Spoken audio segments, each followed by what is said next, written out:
Happy Wednesday, everybody. I am glad that you could join me, whether you're watching it live or catching a replay at This Shining Life.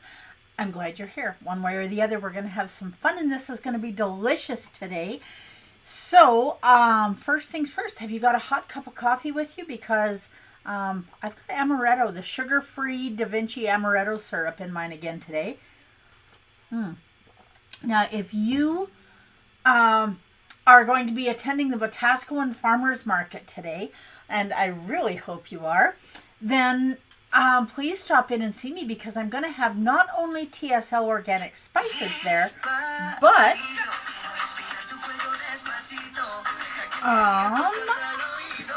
just one second.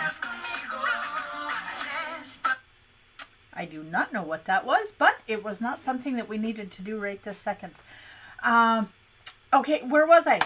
We are going to be at the Wetaskiwin Farmers Market today from 2:30 to 5:30. We're going to have the line of Da Vinci syrups that we're carrying, as well as the TSL Organics spices. So join us there. Tell your friends. Make sure everybody knows that we're there from 2:30 to 5:30. And I look forward to seeing you there. Okay, so let's get started. We are doing this amazing, saucy, lemony, garlic pork bites. Now, I chose pork. I could have chose chicken or turkey or whatever, but I chose pork today because right now beef is so expensive, and so I wanted to do something that was a little more economical. So, first thing I want to tell you is watch at your local grocery store. Sometimes you'll find things that are on sale, a great time to stock up, or you'll find things that are marked down, still a great time to stock up. And I'm going to set my coffee over here for the moment. What I have today, just a second and I will show you. Okay, so what I have today are cubed pork. So this is already cut up, which is awesome for me because that means I don't have to touch raw meat so much. And so we're just going to sear this in a frying pan. Now this is really important because a lot of the flavor from our amazing garlicky lemony sauce is going to come from all of the caramelized bits that we get from this pork. So first thing we're going to do is dump the pork into this tray and get that little diaper dealie out of there, and we'll get rid of this. Okay, now this is not a big recipe. This is for one or two people, and I do that intentionally because so often people that are watching either live by themselves or they have one other person, or even if you've got kids, I mean, families are smaller. Are you a single parent? What's going on? So this is a recipe that is just perfect for two people. Now, most often I tell you to make sure that you dry off your meat before you put spices on it. This is kind of an exception to that rule. And you can look at this and decide, do you need to cut this up into smaller bits? And that is entirely up to you. It depends on how many people you're serving, partly. Now, if you were here a couple of weeks ago, I did a no rice pilaf, and it is delicious, and it would be beautiful to serve with this. You serve the no rice pilaf and you put this on top of it. So there's an option for you. Now, the first thing that we're going to do is take 1 teaspoon of TSL Organics onion powder. We're going to add a teaspoon of Redmond's real salt and half a teaspoon, give or take, depends on how much you like pepper. You don't have to add the pepper in at all if you don't want to. And then we're going to get a little spoon and we're going to mix this up. Now, the reason that I'm doing this in a separate bowl is because, hi Del, the reason we're doing this in a separate bowl is because you want this to coat these pork bites evenly. So once we get this all mixed up, we're going to sprinkle it on these pork bites and get them all seasoned. Now, before we do that, we are going to start our frying pan heating. This is so important. If your frying pan is not heated, you're going to end up boiling these pork bits, and we don't want to boil them. We want them nice and crispy and yummy. And okay, so we're just going to sprinkle this over the top. We don't want it coated on there too thick. And then we're going to turn them over and make sure that we get all of the sides of this. This is me not having to touch raw meat. Yay! You know, it's not that I have a problem touching it when I have gloves on. I just really don't like the feel. And, you know, everybody has their thing. I know people that cannot handle different kinds of food, not because they don't like the taste, but because they don't like the texture. That really is very often an ADHD thing. Having things that you just can't handle touching, or it's not always ADHD, but often it is. Okay, it's kind of a thing with us ADHD brains. We don't like to be neurotypical. We like to be unique. Okay, now we'll sprinkle the rest of this on this side. And then we're going to make sure that these are all beautifully coated. Just, oh, missed a little bit here. Okay, now we're just going to stir these around a little bit more. Make sure that we get all of this salt and pepper and onion all over these pork bites. And then when we get them in the pan, and this is so important, you have to make sure that your pan is hot, and then add your oil. Now we're going to use avocado oil today, and we're using avocado oil again because avocado oil has a very high smoke point. So there we go. We've got all of that in there. So remember that this is not only going to be flavoring the pork bites, this is also going to be flavoring our sauce. So we want to make sure that we have this all in there, and we're just going to let that sit for a minute. Okay, now I want to show you something. And there it is. Now, I don't know if you're going to be able to see this properly, but we're going to try showing you. Now, when we put the avocado oil in here, we put cold avocado oil in, and you'll see it start making almost little lines in the pan. And that's telling you that it's getting hot. It's just kind of changing. Now we're going to turn this down a wee bit and get our tongs. Now you could put these in here one at a time as you season them, but the problem with doing that is you're not going to know which one is done and which one isn't. So we want to get these all in here almost at the same time. And we want these almost cooked. Now they will continue to cook in the sauce. So if you wanted to do this and have them not quite cooked. Now one thing I want to talk to you about pork. I remember hearing when I was a kid that you have to make sure that your pork is always well done, because if you don't, it can make you very sick. Which used to be true, but the regulations for pork in North America are so strict now. Now I'm crowding this pan, and I know that. Oh, you can already see the caramelization starting down there. How awesome is that? Make room for these last couple of pieces.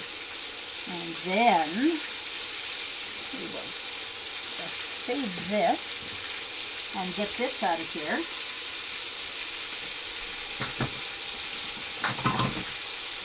Okay, there.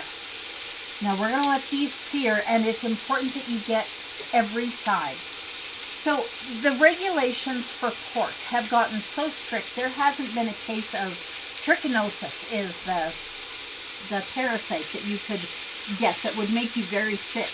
Oh, look at that. They are beautiful. And there has not been a case of trichinosis in North America for, I don't know, 30 years. So not every regulation is necessarily,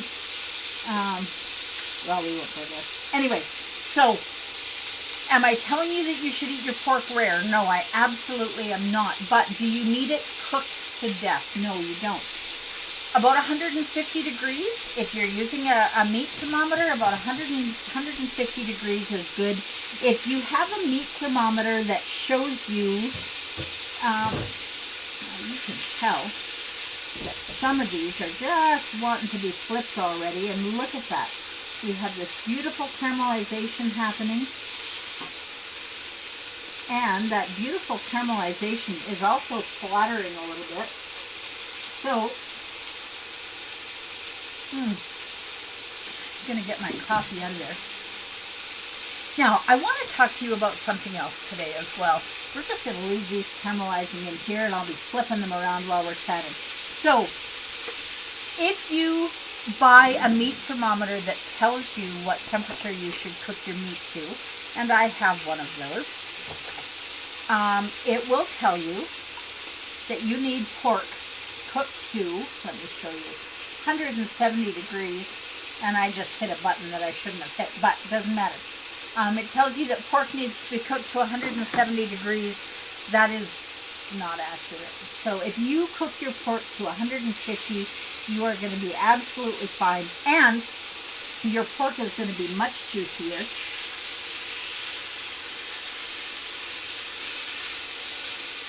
Okay, this is just coming along beautifully, and you can see everything in the bottom now. All of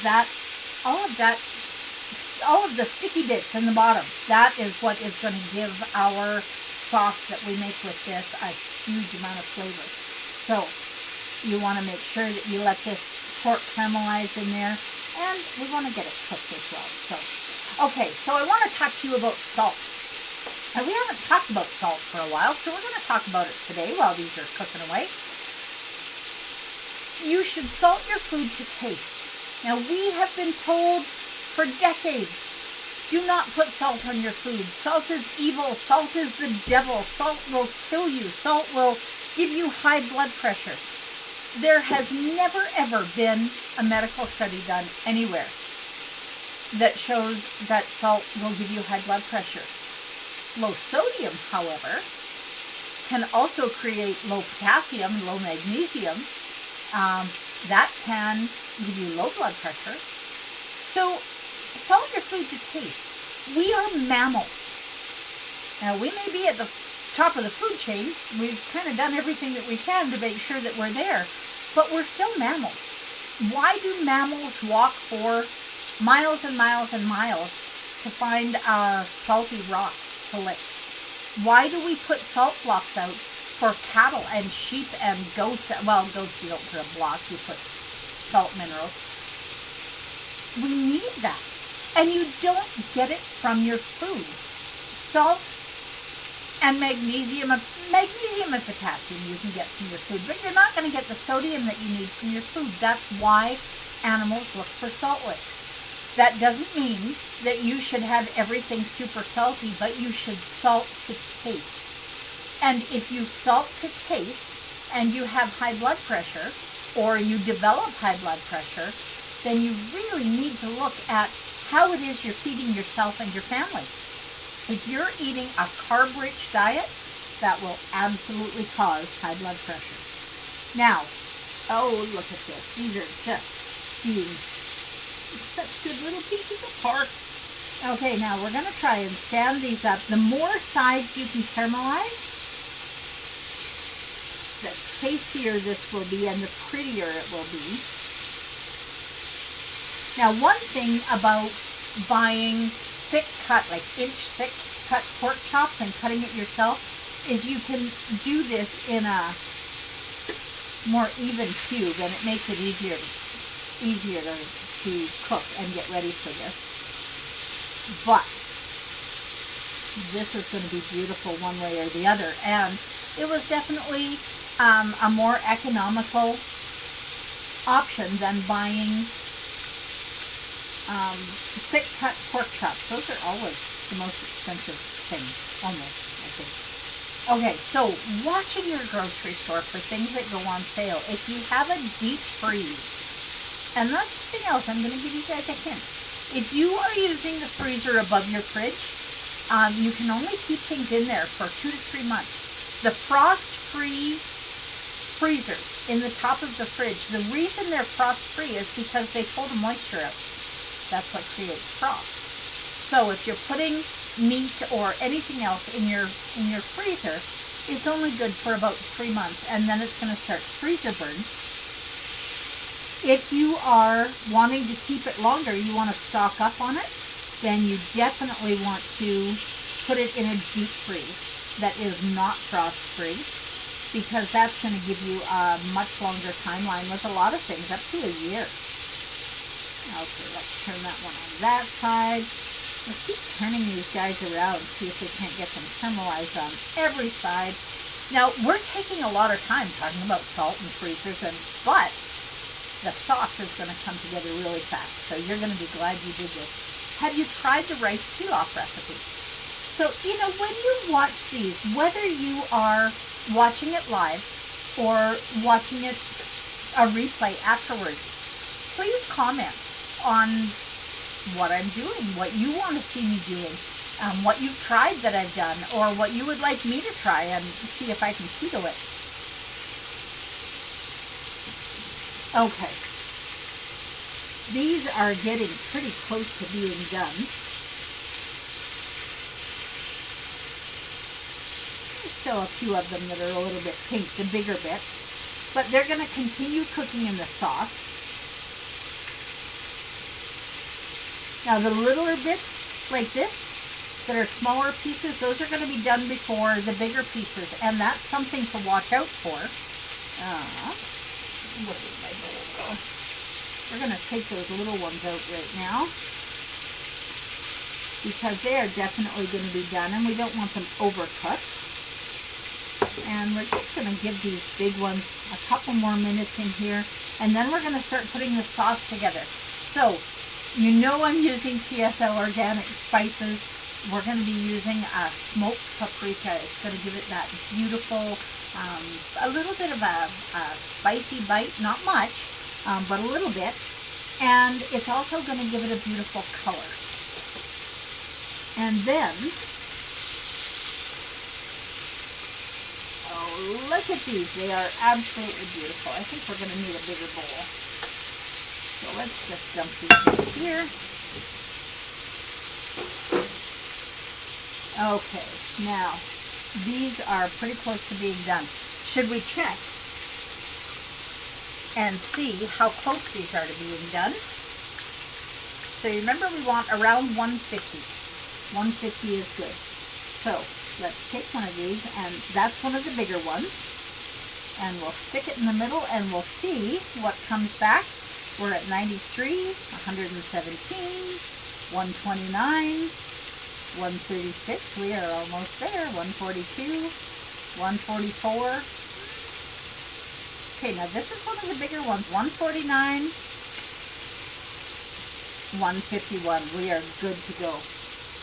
Okay, now we'll set this over here so that we can wipe the probe off. And we're going to shut this off for a minute, just long enough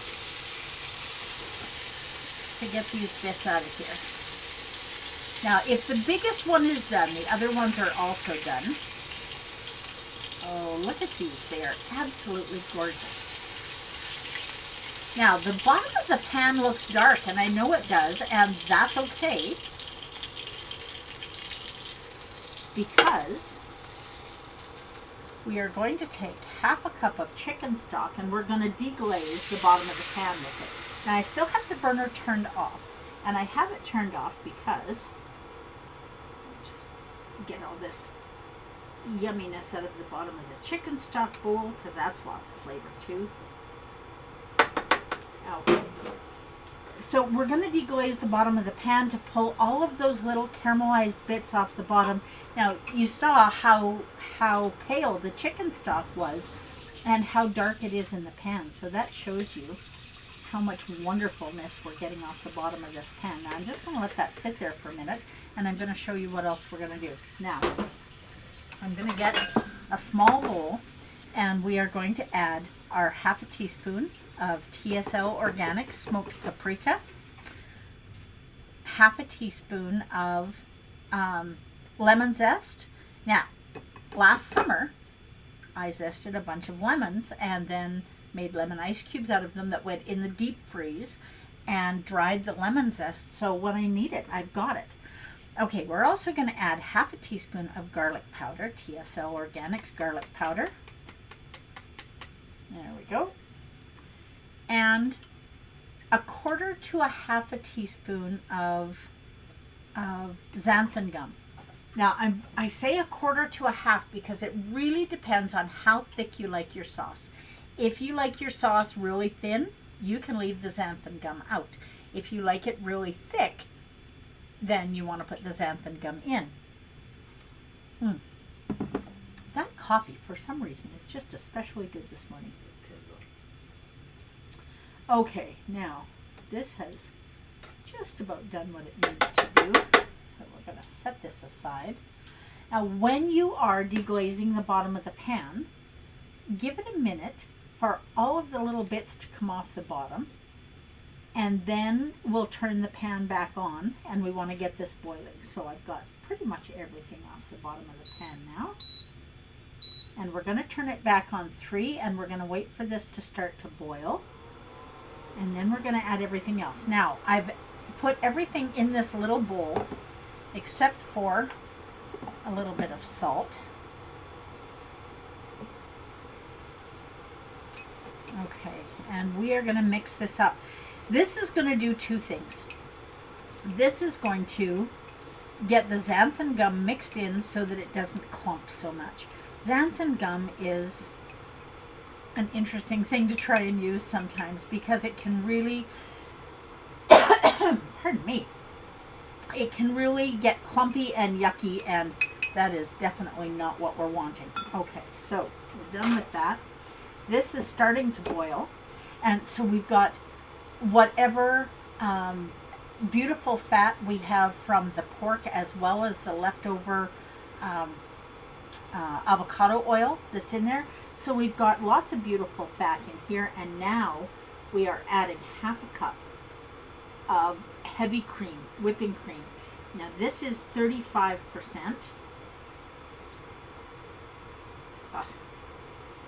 And this turns this into a beautiful sauce. And now we're going to add one more thing to our bowl with our spices in it. Now we've got 60 grams of Parmesan cheese petals, or fresh grated. Do not buy the powdered Parmesan. I don't care where you're getting it, don't buy it, because it leaves a really grainy flavor in your sauce or your pasta. You know, when we were kids, we used to always get the containers of Parmesan powder to put on pasta. And once you figure out what good food tastes like, I mean, not that that wasn't good food. We enjoyed it. It was great. But this is even better. Okay, now we're going to sprinkle the parm and the spices that are all mixed together into our pan. And as soon as the parm is melted, there's nothing in here that needs to cook. Everything is, I mean, we could have eaten all of this the way it was. But cooking it down is going to do a couple of things. It's going to let the spices all marry in the pan with all of the wonderful cheese flavors and the pork flavors and the chicken broth and yep, this is getting thick already. So you want to watch for the cheese to be totally melted, and when it is, then it is ready to add your pork back into. Now the last thing that we're going to add in here, oh, two last things actually. I forgot to add the butter in. So we want 56 grams of butter. And remember I said that this was a lemon garlic sauce? We're going to add 2 packets of True Lemon crystals. If you have lemon cubes in your freezer, you can definitely use two or three of those. You want it to be equal to the juice of half a lemon. So if you have a lemon that you need to use up, zest it and use the juice from half of the lemon and put the other half in a container or whatever. Save it for later, don't waste it. Now this is bubbling away. I'm going to turn it down a little bit more. And as soon as this butter is melted, we're going to add this pork back in here. We could add it in now, but I like to make sure the butter is melted so that I know that this butter, more healthy fat. So we have a little bit of fat from the chicken stock, some fat from the pork, fat from beef because it's butter. And now we are going to add this pork back in here.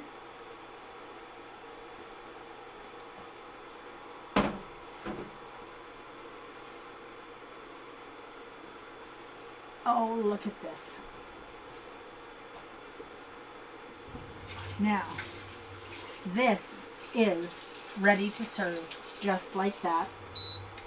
And we still have 3 minutes until the bottom of the hour. See, I told you we would be done. Now this I'm going to set aside for supper later today, but we're definitely going to do a taste test. So let's just get a small bowl.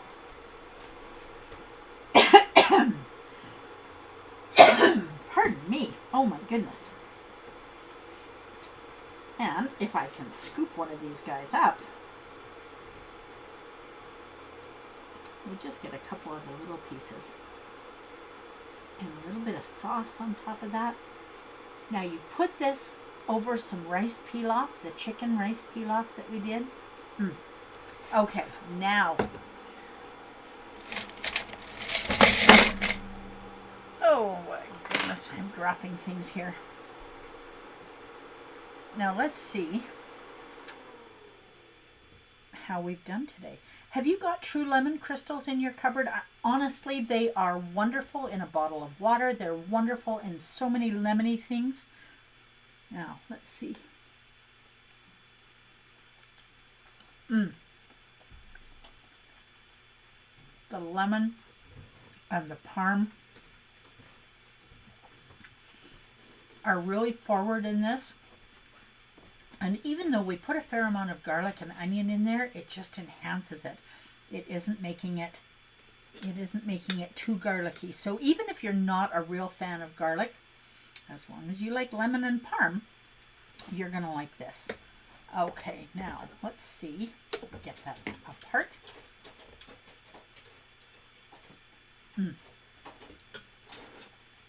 That is going to be wonderful for supper tonight.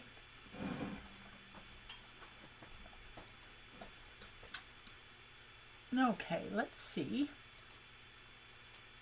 Oh my goodness, what is going on here? There we go.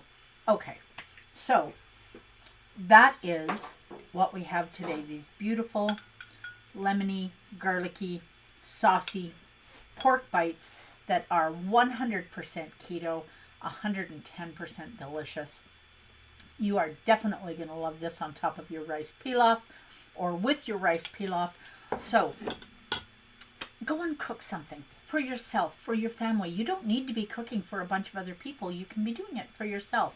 You deserve it too. So do a little bit of self-care today, and please do your very best to live your best version of this shining life. That's what I'm going to do, and hopefully I will see you at the Wetaskiwin Farmers Market at the Ag Center on Highway 13 in Alberta, just outside of Wetaskiwin. I'm looking forward to being there, and I'm looking forward to seeing you too. So come and visit. There's all kinds of amazing things there for you to see, and I am going to go and finish my cup of coffee, and I might have another